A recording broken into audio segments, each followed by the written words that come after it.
Matthew chapter 18. At that time, the disciples came to Jesus and asked, "Who then is the greatest in the kingdom of heaven?" He called a little child to him and placed the child among them.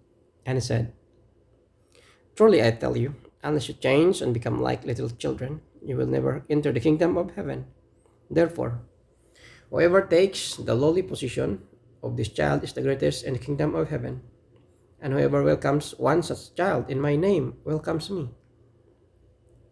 If anyone causes one of these little ones, those who believe in me, to stumble, it would be better for them to have a milestone hung around their neck and to be drawn into the depths of the sea.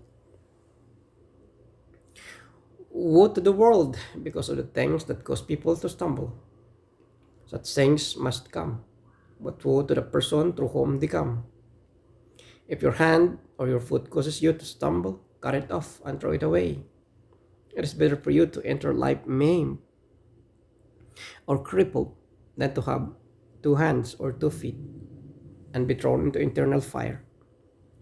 And if your eye causes you to stumble, gouge it out and throw it away. It is better for you to enter life with one eye than to have 2 eyes and be thrown into the fire of hell. See that you do not despise one of these little ones, for I tell you that their angels in heaven always see the face of my Father in heaven. What do you think? If a man owns 100 sheep and one of them wanders away, will he not leave the 99 on the hill and go to look for the one that wandered off? And if he finds it, truly I tell you, he is happier about the one sheep than about the 99 that did not wander off. In the same way, your Father in heaven is not willing that any one of these little ones should perish. If your brother or sister's sins, go and point out their fault just between two of you. If they listen to you, you have won them over. But if they will not listen, take one of two others along, so that every matter may be established by the testimony of 2 or 3 witnesses. If they still refuse to listen, tell it to the church. And if they refuse to listen even to the church, treat them as you would a pagan or a tax collector. Truly I tell you, whatever you bind on earth will be bound in heaven, and whatever you loose on earth will be loosed in heaven.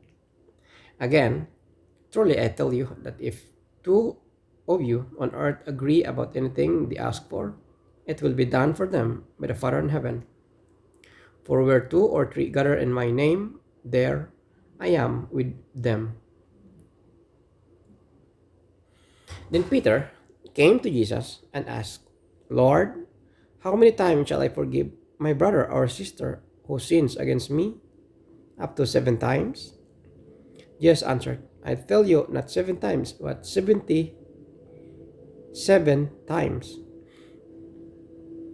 And therefore, the kingdom of heaven is like a king who wanted to settle accounts with his servants.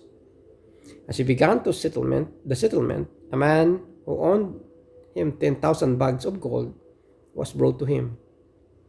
Since he was not able to pay, the master ordered that he and his wife and his children and all that he had be sold to repay the debt.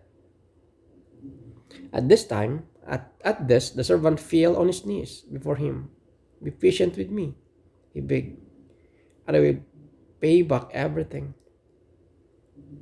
The servant's master took pity on him, canceled the debt, and let him go. But when that servant went out, he found one of his fellow servants who owed him 100 silver coins. He grabbed him and began to choke him. 'Pay back what you owe me,' he demanded. His fellow servant fell to his knees and begged him, 'Be patient with me, and I will pay it back.'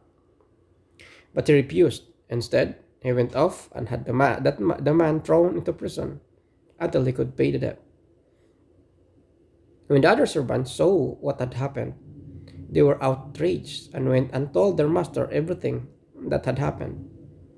The master called the servant in. 'You wicked servant,' he said, 'I canceled all the debt of yours because you begged me to. Shouldn't you have had mercy on your fellow servant just as I had on you?"